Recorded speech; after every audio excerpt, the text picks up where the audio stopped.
Thank you, Myra.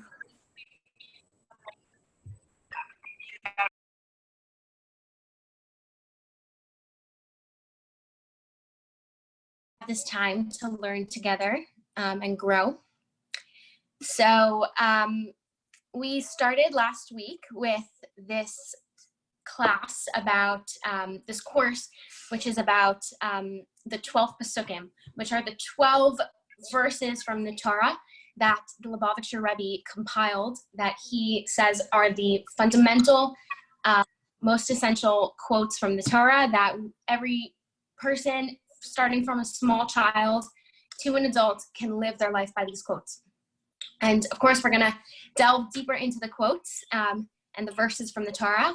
So we started last week with the verse of Torah, and we spoke about the significance of Torah study. And today we are moving on to the second quote, which is the Shema.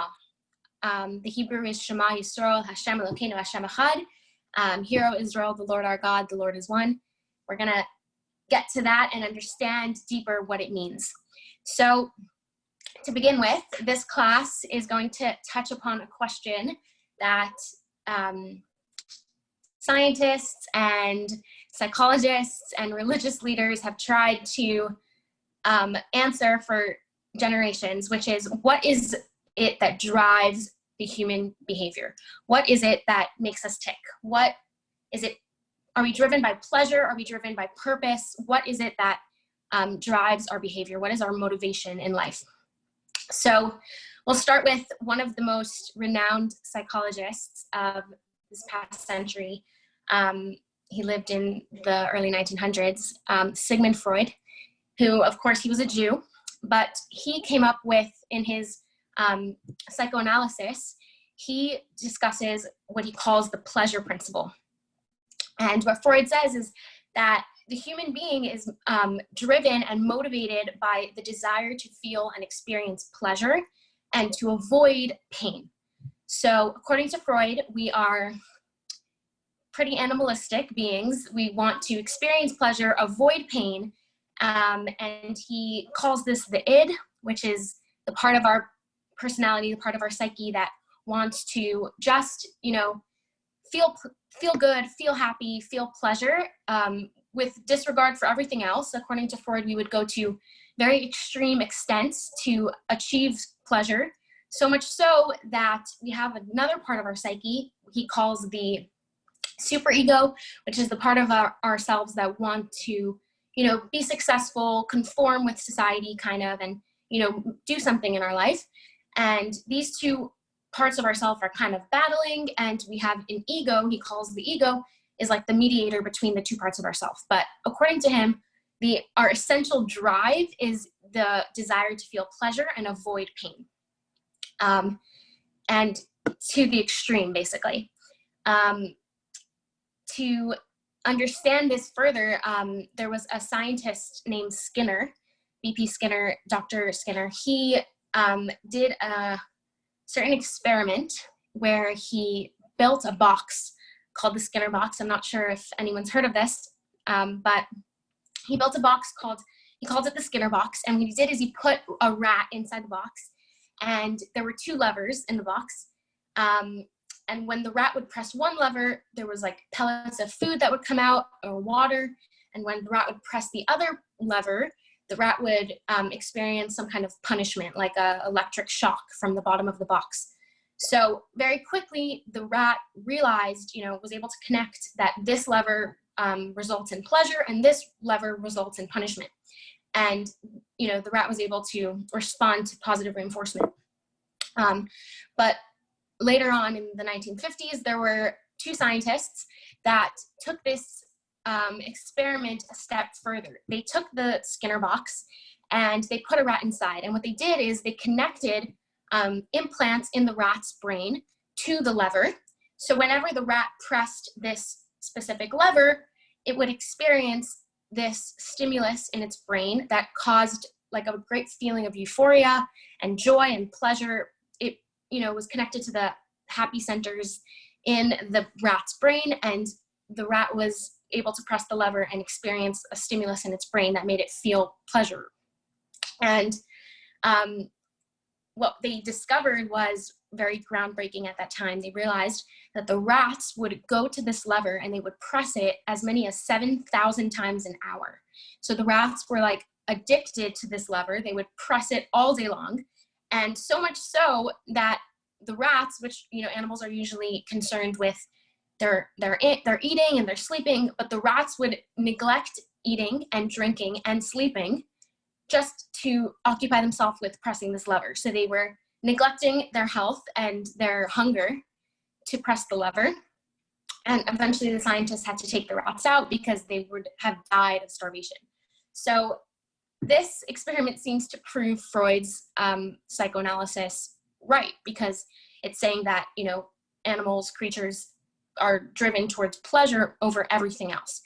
And to take it a step further, you know, the question is, would this even work on human beings? Can we be compared to an animal? And I think this is highly unethical, and I don't agree with the method that they used, but their findings and their discoveries, I think, are really fascinating and interesting. So they actually did this similar experiment on human beings. They took patients that were suffering from depression or suicidal tendencies or OCD, and they connected them to they connected to certain things in their brain, and they had a button, and the patient was allowed to press the button as they wished.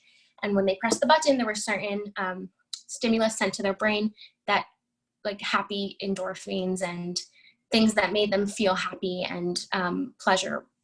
So what they found, of course, is that these patients would press the lever like constantly, so much so that, like the rats, they would neglect eating or even, you know, personal hygiene. They would, like, you know, neglect things that are quite important for your well-being just in order to spend time pressing this lever, pressing this button.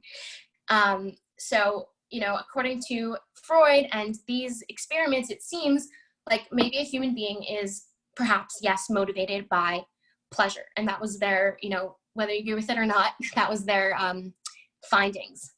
But on the extreme opposite side of these ideas are the ideas and the logotherapy of Viktor Frankl, Dr. Viktor Frankl. And I think I've referenced his book before because I think it is the most eye-opening, life-changing book, Man's Search for Meaning.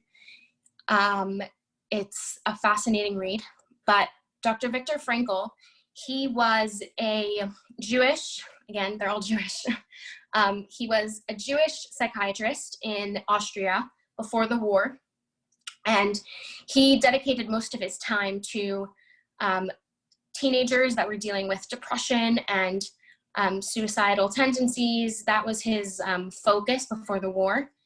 And it's actually interesting, I read that during final exam time, he focused a lot of his energy on like youth, on teenagers. And during final exam time, there was, I think it was like in the 1940 maybe, he offered free counseling to any student that needed it. And there were no suicides recorded for adolescent in that year. No teenagers had committed suicide that year, and they attributed it to Dr. Frankl's work in the high schools with the students in Vienna. So he, of course, was a brilliant doctor, and he was Jewish. He was taken to Auschwitz. And what he explains in his logotherapy, logo means, in Greek, it means meaning. And Dr. Frankl's, his study and his philosophy was that what motivates and drives human behavior is a drive and a desire for purpose and for meaning in one's life. And he studied this throughout his time in Auschwitz because he was already a doctor. He was already, looking at it in that way. And he, in his book, he brings all these different scenarios of how this played out in Auschwitz, in the camps. And it's really fascinating to read, but he explains that the people in the camps that had a purpose and had a will and a reason for living, they were the ones who were able to survive. They were the ones who were less likely to take their own life or to give in to disease or hunger. And he brings this out in many different ways. one of the things he says is in his book is that for him personally, what was able to push him through the war was two things. Number one, his wife. So he kept thinking like, I have to survive in order to be reunited with my wife. And second of all, he says, which is fascinating, that he was a doctor, of course, he was a psychiatrist and a psychologist. He would imagine himself in the camps when he was feeling down or depressed or, suffering from all the pain that was being inflicted. He says he would envision himself in great detail, standing in an auditorium, dressed in a suit and a tie, standing in a packed auditorium, lecturing on his logotherapy.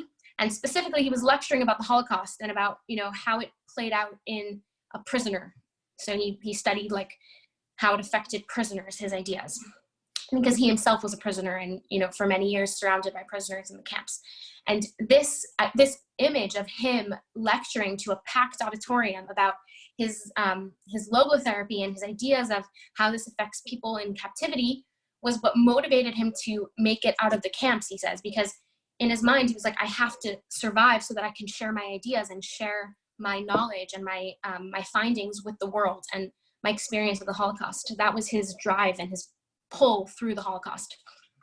And it seems like these two philosophers, these two psychologists were on the opposite extremes of their school of thought. Viktor Frankl actually contrasts his work to Freud's work in his book, and he says that Freud says that the human is motivated by the will to pleasure, which is selfish, meaning I have to meet my needs, and therefore I am going to survive to meet my needs. And he says that his work is the opposite. His work is, he believes in the will to purpose, that a person survives in order to give to others and to give to the world. And he famously said that it's not about what life, I'm paraphrasing, but he says, it's not about what we expect from life, but it's rather what life expects from us. Meaning if a person went through the Holocaust, just trying to experience pleasure, as Freud would have said, they would give up life, because there's no point to live if you're not experiencing any pleasure, you're only experiencing suffering. But he says that it's not about what we expect from life, it's about what life expects from us, meaning I have a duty in this world, I have a mission, and I have to survive because I have something to give, that the world needs something from me, and I have what to give to the world, and that it's my duty, it's my mission to give it. And he famously says that if a person has a why for their existence, then they can endure any how. Meaning if you have the purpose and the reason for life, you can survive anything. So we have these two very opposite ideas. And of course, we're going to try to understand what the Jewish take on this is. What is the Torah's perspective on these ideas? Where does the Torah's opinion lie in these two answers? So interestingly enough, it seems like, according to Freud and Viktor Frankl, it seems very black and white. Like if, according to the experiment with the rats, if a person was to be connected to some kind of stimulus that gave them pleasure or enjoyment, they wouldn't be able to be productive in any other way. They wouldn't be able to live their life or enjoy life in any other way. But according to Viktor Frankl, he came up with his theories because he was living in a world that was like void of any enjoyment or any pleasure. So they're two opposite extremes almost. And according to Judaism, there's a middle road, which is that a human being can combine pleasure and purpose, meaning that our purpose should be pleasurable and our pleasure should be purposeful. They have to go hand in hand, because life is not so extreme. You can't be either, a captive only being pulled through by your motivation and your purpose, and you can't be, connected to some machine that gives you pleasure all day. You have to combine the two, and that's part of our purpose in this world. So to understand what this means, we're going to be answering this question: are pleasure and purpose mutually exclusive? How can we combine the two? Do they always have to oppose each other, or can we combine them in some way. So we're going to look at the teachings of King Solomon, Shlomo HaMelech. He wrote Mishlei, which is Ecclesiastes in English. And King Solomon, of course, is the wisest man to ever live. But he's specifically also known for taking very simple, saying things that are quite simple and like clear at first glance. But when you delve deeper into it, you realize how deep and profound it really is. And there's infinite layers to his wisdom. So we're going to try to take one of his ideas and delve into it on a few different levels. So in Ecclesiastes, King Solomon says that a person may think that an animal and a human being are the same or are similar, because both have similar, on the outside, we have similar functions, similar lives. It could be that an animal and a human being are the same. But King Solomon says the difference between an animal and a human being is that an animal, the spirit of an animal goes downwards towards the ground, and the spirit of a human being rises up towards heaven. We're going to understand what this means. But first off, we can take these two things and say, you know, Freud compared the human being to an animal. He said that we have animalistic tendencies. And while Dr. Viktor Frankl says that the human being is a completely different entity than an animal, because an animal doesn't have these ideas of like, what is the meaning of life? What is my purpose? What am I trying to accomplish in this world? An animal doesn't think about these things. An animal, like like Freud explains, an animal just wants to fulfill its desires, fulfill its instincts. An animal is trying to survive in the wild, trying to get food and sleep and shelter. That's the way an animal lives its life. That's how it was created. While a human being is trying to strive higher. So on the most basic level,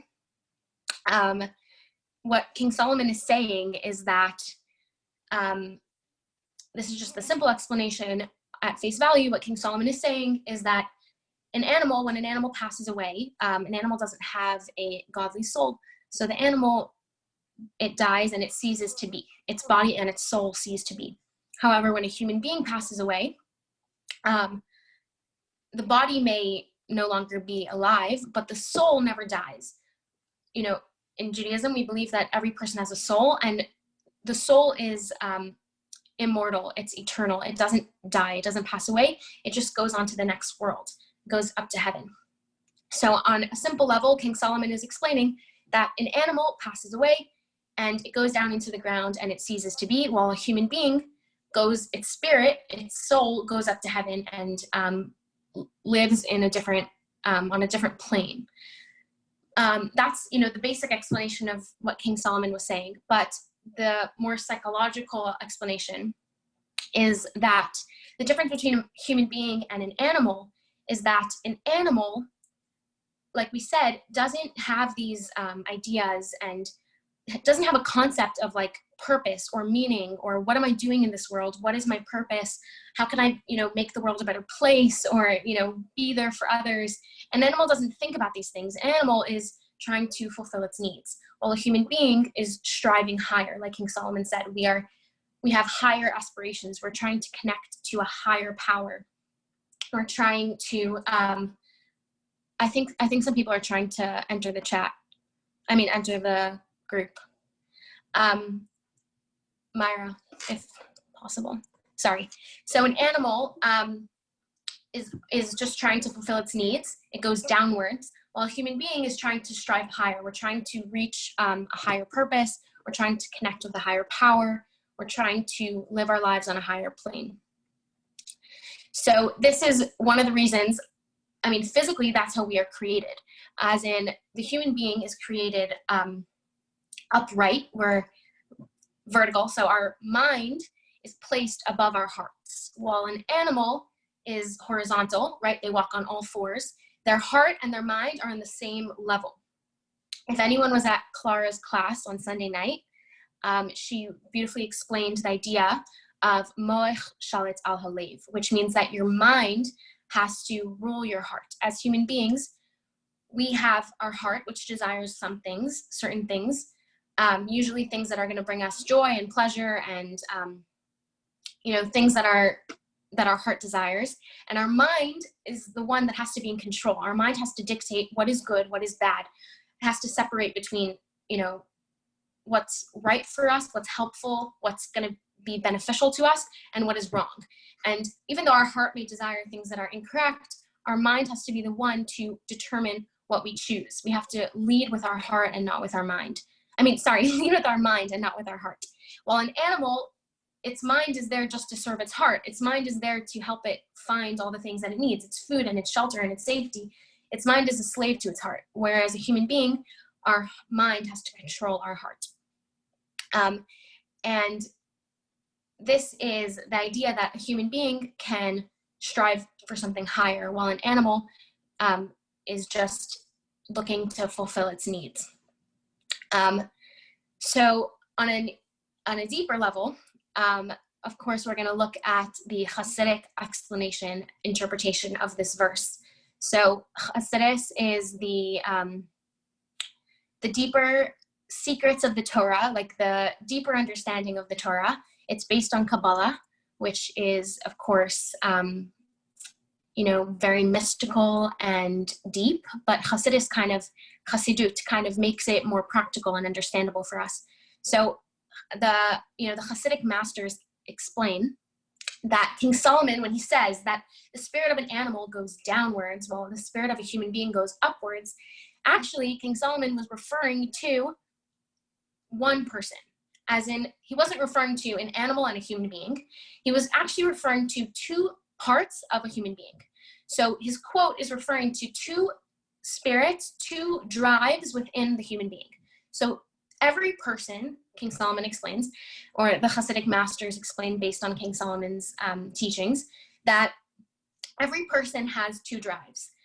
In Hasidus, this is called the animal soul and the godly soul. So we have two parts of ourselves. We have our animalistic part of ourselves, the animal soul, which is the part of us that wants to be comfortable and wants to be happy and wants to be complacent and doesn't want to leave its comfort zone. It doesn't want to exert itself to help another person or to reach higher or strive to be a better person. It just wants to stay comfortable, doing all the things that make it happy, eating, sleeping, shopping, whatever it might be. Every person has that part of themselves, that soul. On the other hand, every person has a godly soul. And the godly soul desires the opposite. The godly soul desires to connect with God. It desires to go out. It wants to transcend ego and transcend, the almost meaningless parts of this world. It wants to be better and be more, and it wants purpose and meaning, and it wants to learn and grow and be there for others. It's godly, it's holy. So we have these two drives within us. One is pulling us down towards the earth like an animal. It wants us to do all the things that make us comfortable and keep us happy. And one soul wants us to strive to be better, to be higher, to grow, and to learn. And these two souls are constantly at battle because they want two opposite things, and they both want to be the one to affect our behavior. Both want to control our behavior. And at every given moment, a person can choose to either, act on the godly soul or act on the animal soul. And our thoughts and our speech and our action can constantly be revealing what our godly soul wants or what our animal soul wants. So that is a choice that we can make at every moment. Is the godly soul going to be in the driver's seat, or is the animal soul going to be in the driver's seat?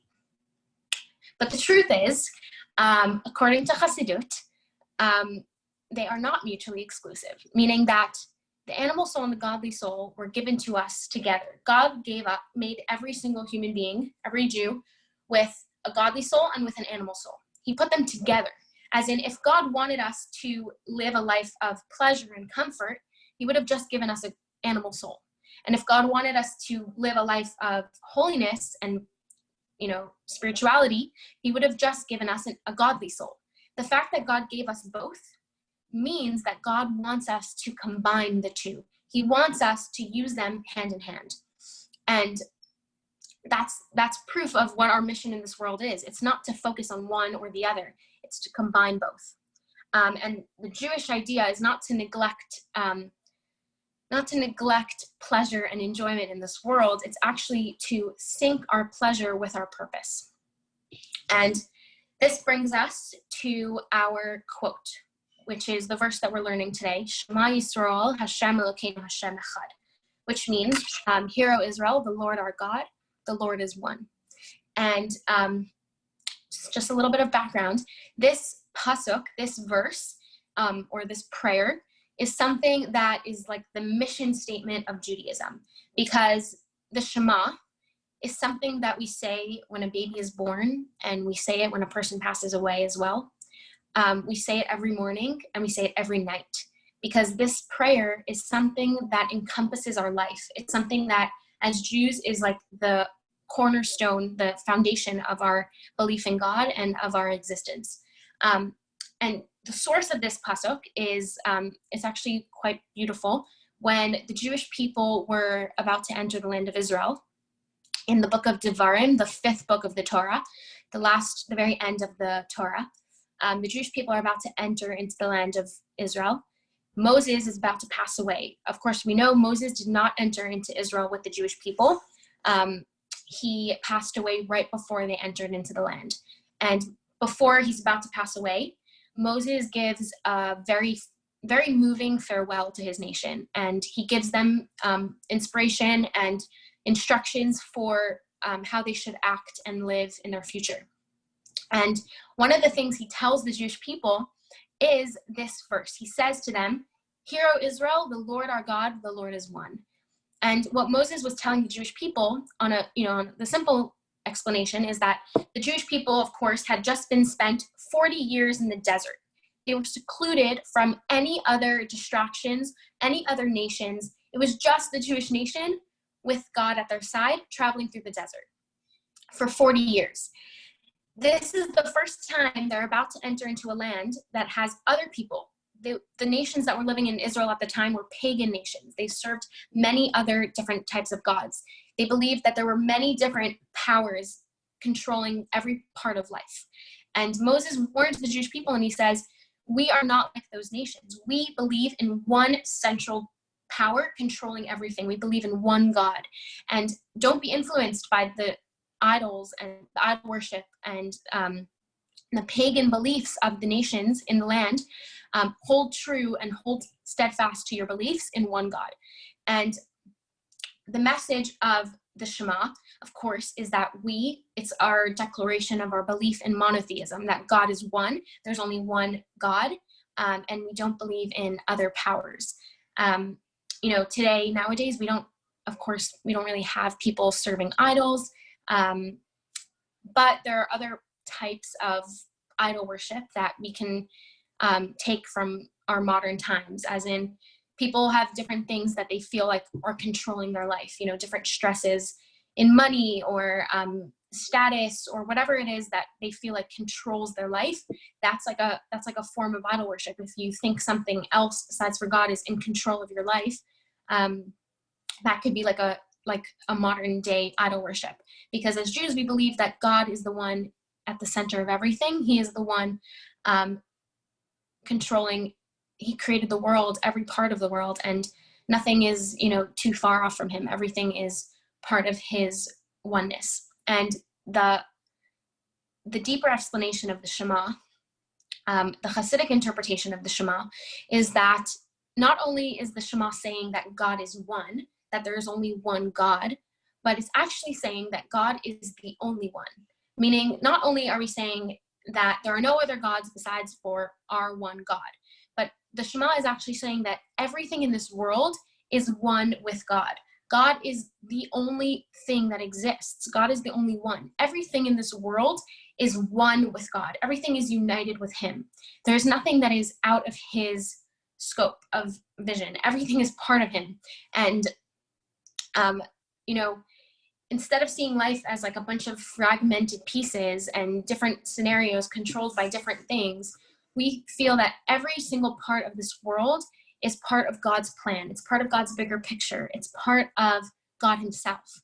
And everything that was given to us in this world, everything that we have in our life, our personality, our families, our job, our talents, those were given to us by God as part of our mission in this world. And it's given to us in order for us to make the world a better place and use as part of our mission, meaning that there's nothing separate from God, meaning that there's nothing that is just random or just here for no reason that we can like escape. Everything is part of our mission, and what we're meant to do is use all these different parts of our life as to serve God and to make the world a better place. So what this means is, well, first of all, it doesn't seem like that. Obviously, when we look at the world, we don't see that, everything is really godly and there to help us fulfill our mission. Sometimes it seems the opposite, but the truth is that Kabbalah explains this idea of klipa, which is, just briefly to explain this idea that there's something called klipa in the world, which covers up the truth of reality. So, my phone may just, to me, it looks like a phone. It doesn't look like anything special, but the truth is that the klipa is like blocking off what it truly is, that my phone or anything like food and all the physical things that we use in our day-to-day life, these things, if we uncover the truth, we'll realize that these things were given to us to use for a higher purpose, to use as part of to assist us in fulfilling our mission in this world.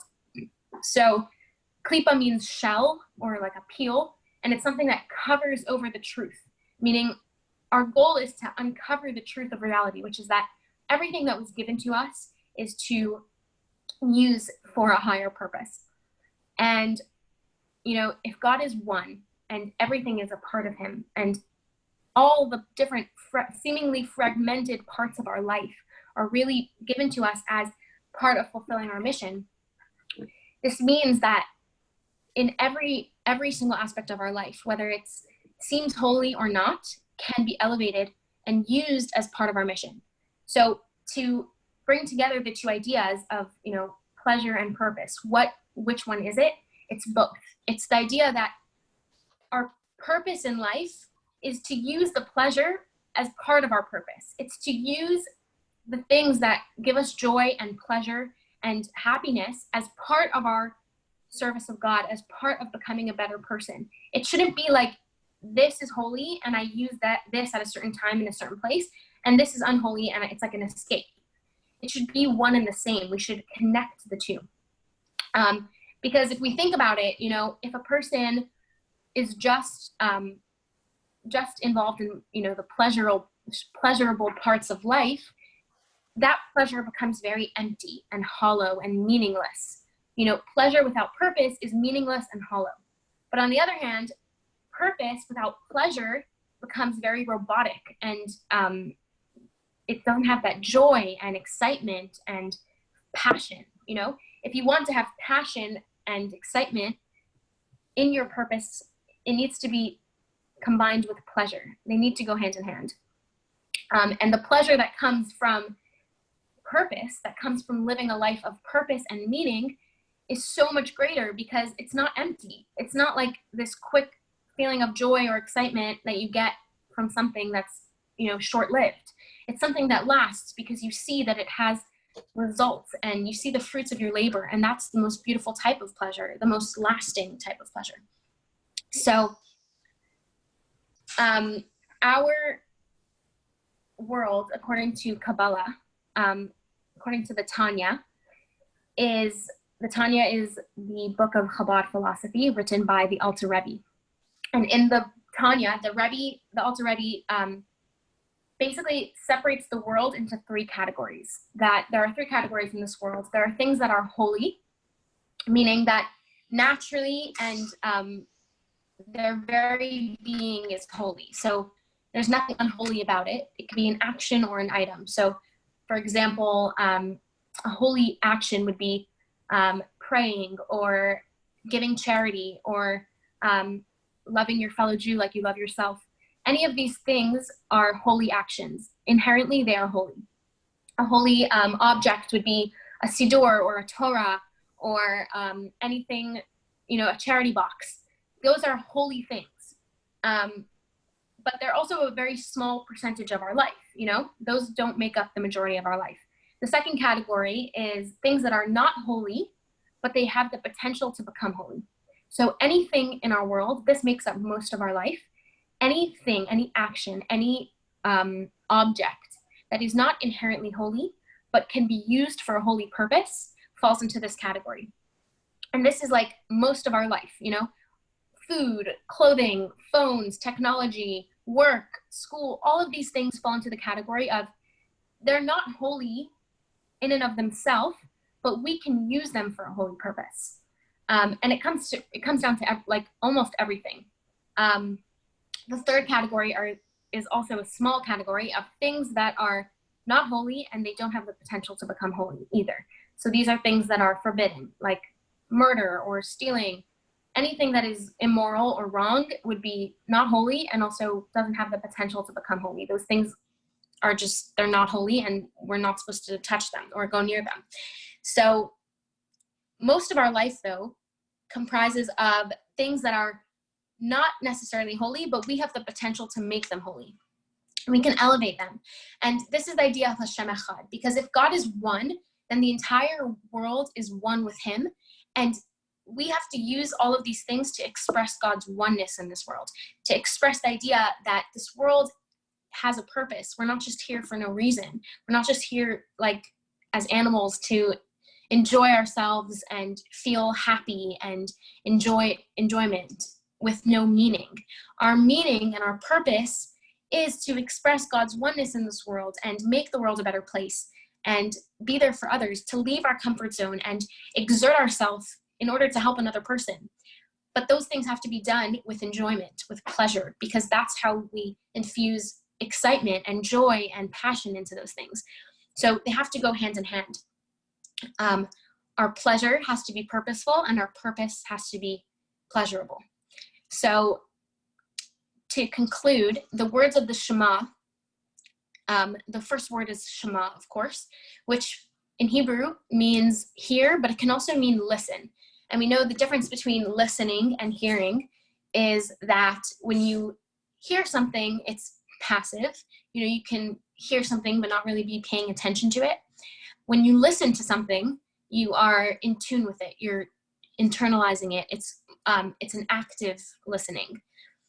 So God is telling us to listen to the idea that God is one. What does this mean? It means to internalize the idea of oneness, that it should become part of our everyday life, that the things that we do should be in line with our purpose.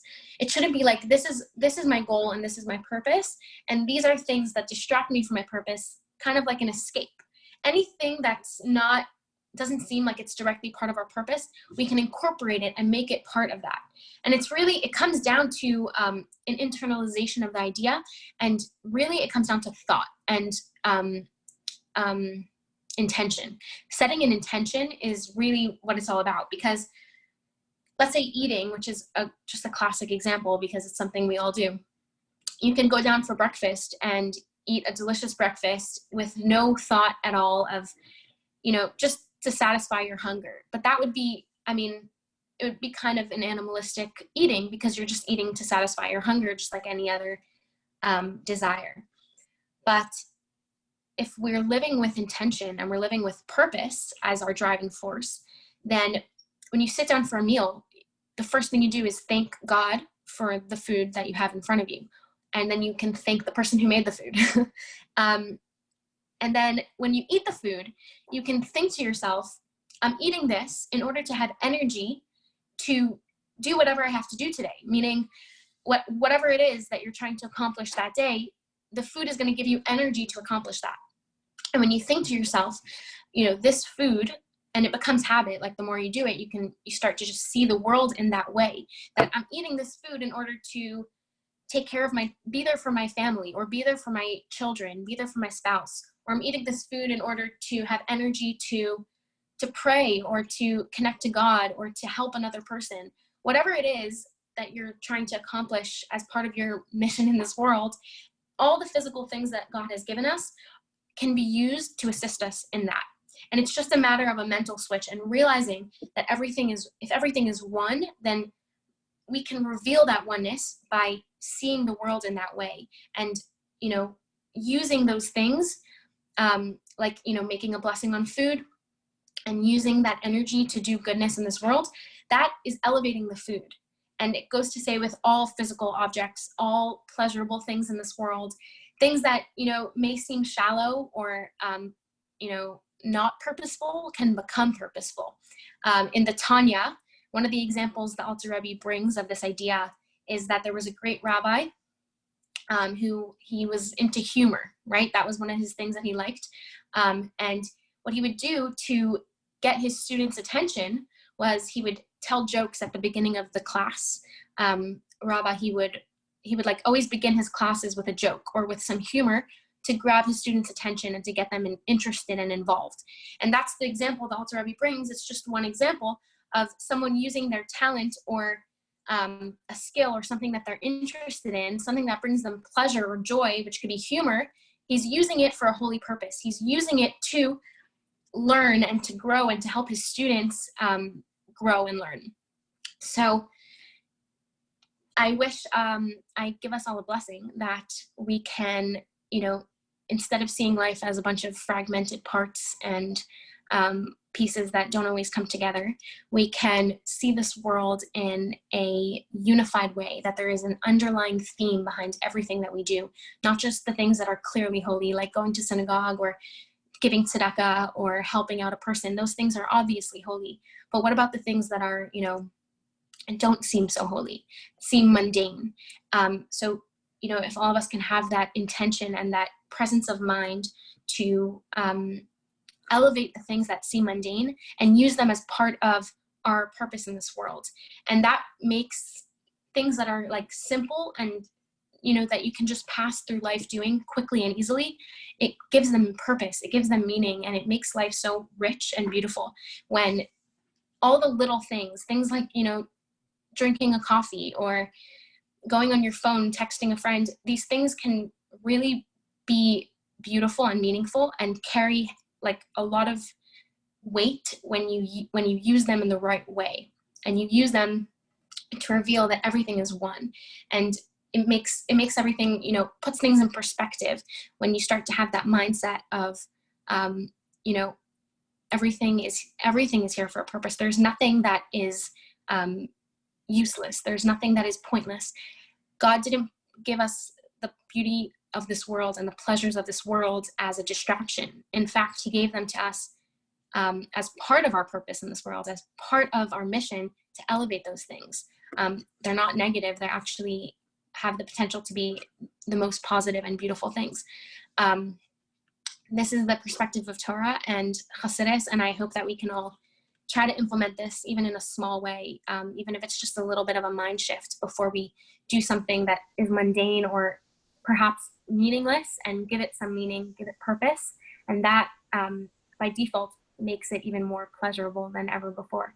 So I hope everybody has a wonderful day.